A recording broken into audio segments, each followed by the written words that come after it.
Al Floss presents the complete and alarming history of America's greatest garage band, the Stools.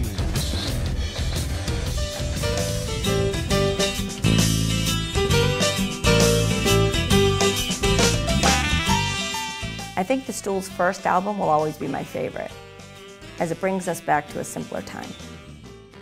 Good morning, daylight. Come on and crack it down.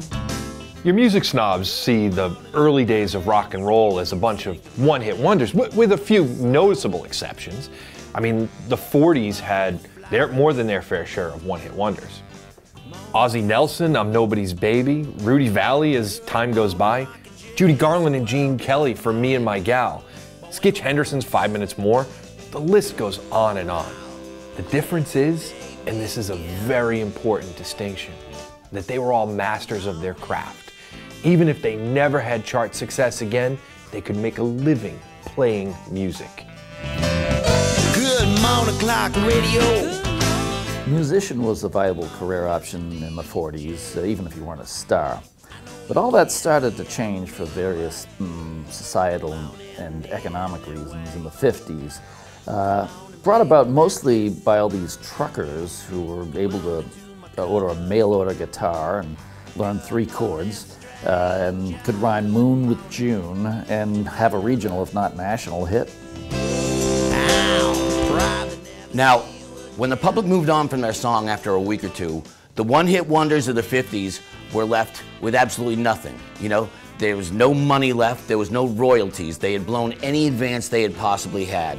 Their future, driving a truck or, excuse me, you want fries with that?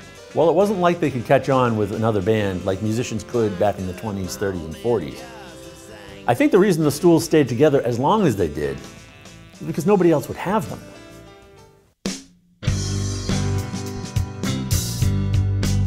In 1956, rock and roll was finding its feet. But the other side of the coin, country music, was reeling. Having lost the youth market to this upstart jungle music, they were scrambling to find acts that could bring the kids back.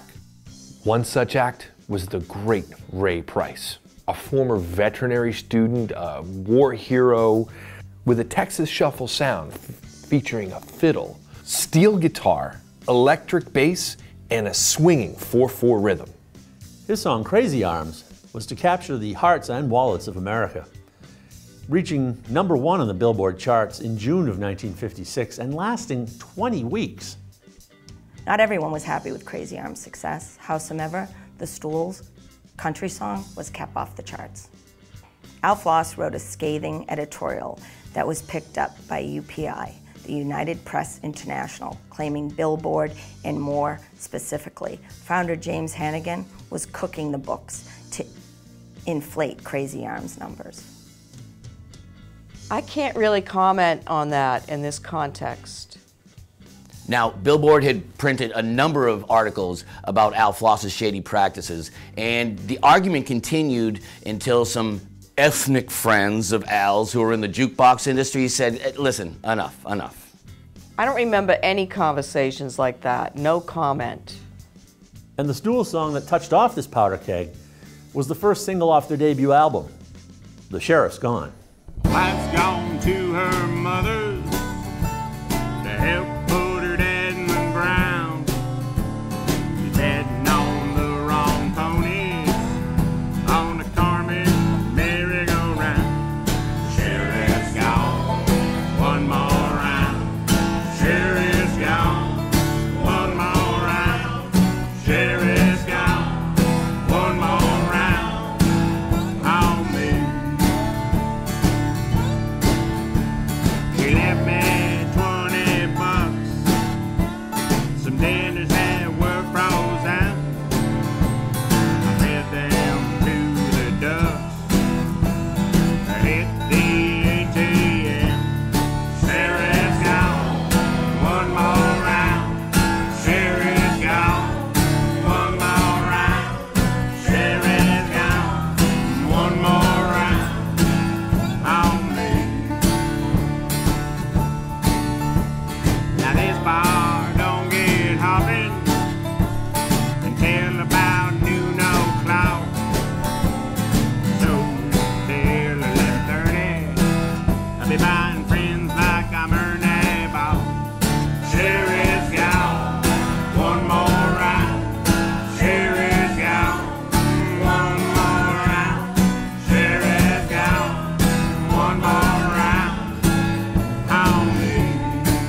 I think the song The Sheriff's Gone was a solid country hit, and the Stools could have gone country. Not like the 70s pop country, real country sound. From that day forward, Billboard steadfastly refused to put any of Dutchko's music on the charts, no matter how well they sold, costing Al Floss and the Stools untold millions. That is true. You would think being left off the Billboard charts would hurt the Stools. But much like Screamin Jay Hawkins, whose song I Put a Spell on You sold millions and was left off the charts, it didn't seem to bother them. Jay Hawkins was a middleweight Golden Gloves boxer out of Alaska, where he once TKO'd a Dakota Black Bear in the second round of a 3-round charity bout. In 1951, Hawkins turned to music and started playing the piano for jazz guitarist Tiny Grimes, but only got the gig if Hawkins would serve as Grimes' valet and sleep in his car, so nobody would steal it. Now, Hawkins also played with Fats Domino briefly, but he got kicked out of the band after he reportedly had a fist fight with Atlantic Records president Ahmet Ertegun, which is interesting because even though Jay was a Gold Glove boxer, the wiry Ahmet kicked his ass. Hawkins originally intended to record I Put a Spell on You as a serious R&B ballad, which he'd done earlier on a minor label. He even brought in serious New York musician session aces. People like Mickey Baker from Mickey and Sylvia, Duke Ellington's drummer, Panama Francis, and Sam the Man Taylor, sax player with Cab Calloway, and so many others. But the nervous Hawkins had to be put at ease by producer Arnold Matson with a bottle of Old Colony Muscatel. And that's how we wound up with the grunting, gurgling sound of the classic I Put a Spell on You. The song was banned in most chain stores and radio stations nationwide because it was thought to promote cannibalism. It was ignored by Billboard magazine, even though it was outselling the competition. But it served as Hawkins' entree into Cleveland disc jockey Alan Freed's Rock and Roll Review. And with that exposure, sales took off. Freed even gave Hawkins a $300 bonus if he would come out of a coffin on stage when he's performing the song. He had a cigarette-smoking human skull that he would carry around in his hand and call Henry. That kid was f***ed in the head. Screamin Jay Hawkins thought he was onto something with his zany madman voodoo act, so he milked it for all it was worth, paving the way for such shock rockers like Alice Cooper, Screamin' Lord Sutch, Marilyn Manson, among others. The lesson wasn't lost on Al Floss. It was possible to make a pantload of money without ever having your name appear anywhere on the Billboard charts. You just had to draw attention to yourself. Now, to get support for Screamin Jay Hawkins' record, the label OK Records put out an ad telling DJs, don't be afraid, play it, we got your backs if you're fired. One disc jockey, Bob Friesen on CHWK in British Columbia, actually did get fired for playing I Put a Spell on You. And when he reached out to the record company for help, they ignored him. Until Billboard magazine, of all places, did a story on him. Although Jay Hawkins toured with The Clash and Nick Cave and appeared in the film American Hot Wax and several other cult films, and of course had his requisite more appreciated in Europe than in the States phase, he never regained the same success that he had in I Put a Spell on You. He died of an aneurysm in France in 2000, leaving behind somewhere around 50 to 75 kids and 6 ex-wives. There's actually a website where Screamin Jay's kids can go and try to collect some of the royalties. What are the Billboard's charts going to tell you anyway? Numbers could be fudged. Meatloaf's I Would Do Anything for Love, the Association's Cherish, and the Beach Boys' Kokomo were all #1 hits, for crying out loud. I'd put the Stools' Worst song up against any one of them. Paul Butterfield, Little Feat, John Prine, Hot Tuna, Tom Waits, Ry Cooder, all never got a song on the Hot 100 singles chart. So I'd say the Stools are in pretty good company. And I can tell you for fact that they fudged the numbers on Rod Stewart's First Cut is the Deepest to make sure that the Sex Pistols stayed off the charts. Go ahead, look it up, May 27th, 1977.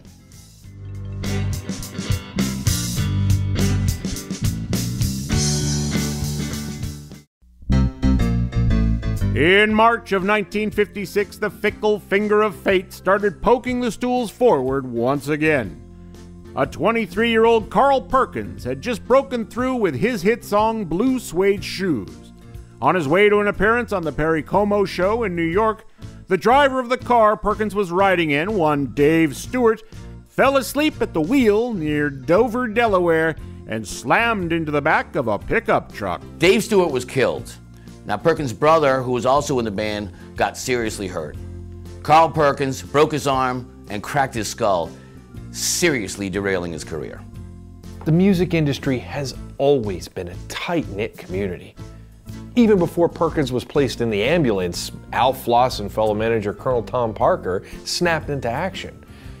Floss had the Stools booked as Perkins' replacement on the Como Show, and Colonel Tom Parker, even though he wouldn't officially be Elvis's manager for another few weeks, quickly had him get in the studio and record a cover version of Blue Suede Shoes, which would go on to become the King's third top 40 hit. Carl Perkins sadly would never recover his career or his health. But it did give the Stools a chance to perform their latest single on the Perry Como Show, Drinking My Paycheck Tonight.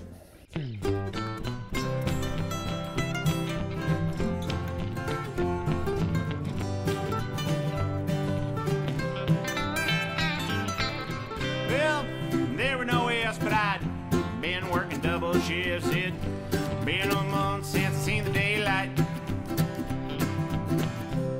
And it felt funny, but I was just trying to save some money. I was doing what I knew was right. See, there was this gal, and we'd been more than pals. I was gonna pay her shiny night, but she lied to me about needing surgery, so I'm drinking my paycheck tonight. Never seen a Dr. Bill, she don't even share her pills. You ask me, well, that ain't right. Heading down to the local gin mill, before I end up on Dr. Phil. I'm drinking my paycheck tonight.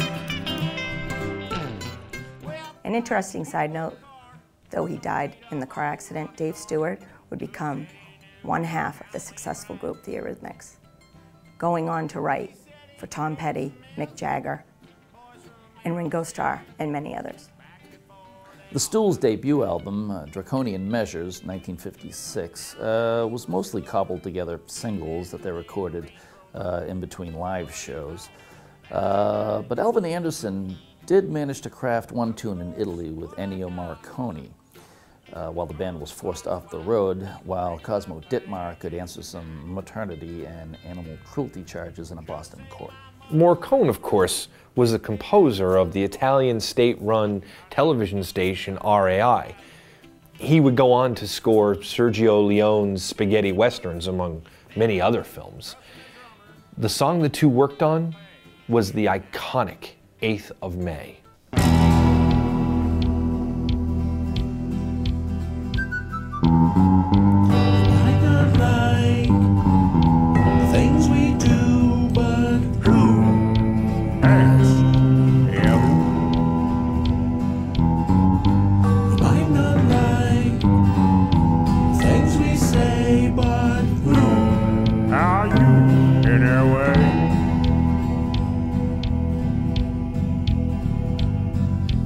Everybody found a partner, do it in the streets. Do it anywhere you want to, with or without sheets. But don't you come running to me if you go down with an STD. Hurrah, hurrah, hurrah, hurrah, 48th of May. For we all know it's outdoor intercourse day. The 8th of May, the Stools' Outdoor Intercourse Day, became an annual rite of spring in America, the world, and beyond. The Stools' guitarist, Cosmo Dittmar, was found guilty of all charges, but Al Floss whipped out some cash and made that all go away. Thou shalt not bought thy brother's ox. Hurrah, hurrah, hurrah, hurrah.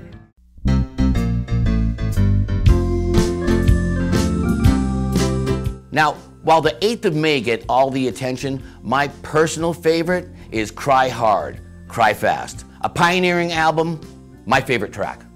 Oh yeah, Cry Hard, Cry Fast had an emotional connection for young girls. But more importantly, it was the first time a theremin was used in a song. Some people will claim that Telstar by the Tornadoes in 1962 was the first song to have a synthesizer on it. They would be wrong. In 1919, the musical instrument known as the theremin was invented by Russian spy Leo Theremin. Now the instrument consists of two metal antennas that sense the performer's relative hand position and would emit a frequency or amplitude response in kind. Needless to say, it is a very complicated instrument to play. In 1956, after hearing a theremin on DeMille's soundtrack to the Ten Commandments, Elvin Anderson instantly incorporated one into the Stools' debut album, Draconian Measures, most notably on the song Cry Hard, Cry Fast. Post is out of business, but we still got Drake. We got Captain Crunch, but I still miss Quisp and Quake. Wouldn't be a Monday if you didn't have another heartache. Half dozen of one, six of another. You won't be happy till you're a single mother. You gonna cry hard and cry fast. One more bad relationship away from having 32 cats.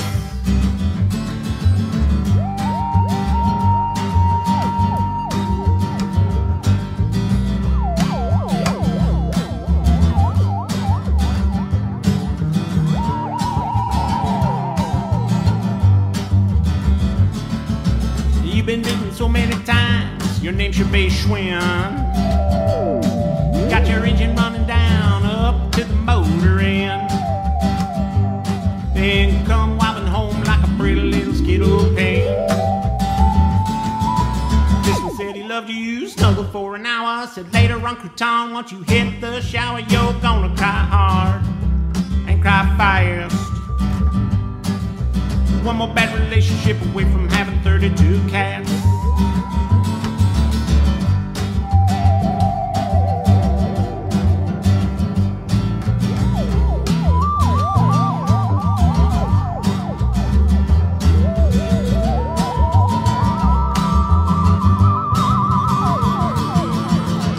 Century experience and old John Locke. But then again, who am I to talk? You're gonna cry hard and cry fast.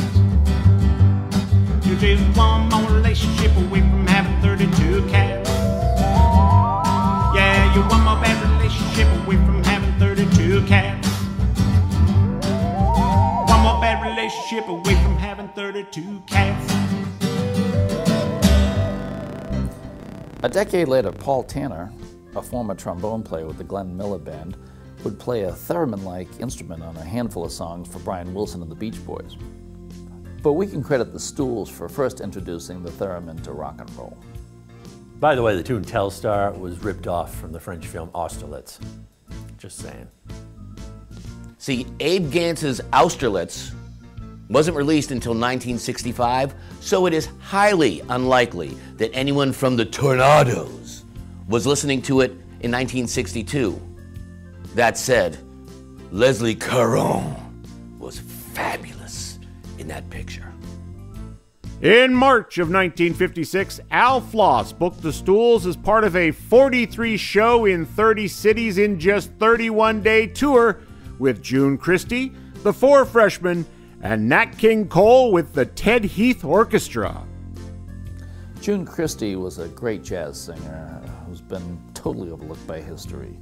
The Four Freshmen were a great vocal harmony group who paved the way for the Beach Boys, and Nat Cole was, well, Nat Cole. It was an interesting bill for the Stools to be on. On June 10th, the tour pulls into Alabama to do a few shows at the Birmingham Municipal Auditorium.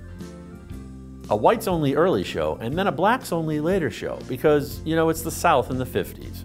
About halfway through Nat King Cole's third song, Little Girl, I believe, this redneck named Ken Adams yells out, "Let's go get the coon!" And he and three other guys rush the stage. So this Adam guy grabs Nat King Cole, the Stools and the cops run out, grab him before Nat really gets hurt. However, the Birmingham police had been tipped off that there might be trouble at the show, and they had a bunch of plainclothes cops in the crowd, and these guys ran up on the stage to help out. The Stools don't know these guys are cops. They think they're a second wave of attackers, and they beat them back as well. Naturally, Elvin and Antonio are arrested for assaulting the police officers. Elvin broke one of the plainclothes cops' guy's nose with a Coke bottle, and Antonio snapped the other one's glasses. Cosmo apparently slept through it all backstage. Now, during the melee, Al Floss yelled at Ted Heath to play the national anthem to calm things down. Well, being British, Ted Heath and the boys did what any Brits would do. They played God Save the Queen. This only enraged the Southerners and led to serious violence. Kenneth Adams and the other attackers were part of a KKK splintering group, the North Alabama Citizens Council, and they had plans to kidnap Nat King Cole and to stop rock and roll. The plan had called for 100 people to rush the stage, but 96 of them apparently chickened out. See, the Citizens Council was formed by Asa Earl Carter, who claimed that the NAACP was infiltrating Southern teenagers with this rock and roll music. Now, he could have been onto something, but why are you picking on Nat King Cole? He didn't sing anything like rock and roll. He was more of a Black Sinatra. So you gotta wonder about, Asa's mental acuity. Asa Carter would quit the Citizens Council in 1958 after a dispute ended in shooting two of the members over finances. And he became an inflammatory speechwriter for George Wallace in the 1960s. By 1970, Asa Carter decided that George Wallace was too liberal for his taste and decided to run against him for governor of Alabama on the white supremacist platform. Surprisingly, he only got 1.5% of the vote. Say what you will about Asa Carter, but under the pen name Forrest Carter, he wrote the novel that became the basis for the classic 1976 Clint Eastwood film, The Outlaw Josie Whale. And the novel Little Tree was endorsed by Oprah Winfrey's book club, until she found out who he was. Ted Heath wanted to cancel the tour after the attack, but the promoter, who had already made hundreds of thousands of dollars on ticket pre-sales, told Heath that if he pulled out of the tour, his work visas would be canceled, they'd be kicked out of the country, and they could fly back to jolly old England on their own dime.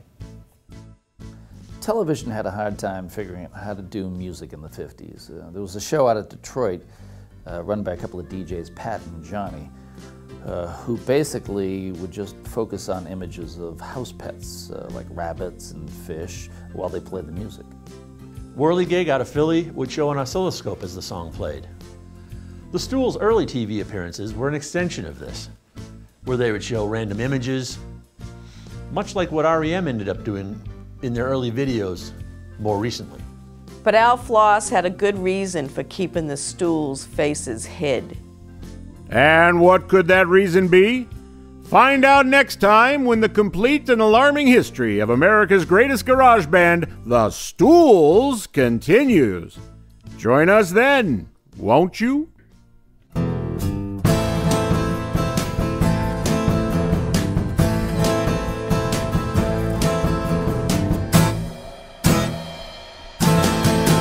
The truth is just one option.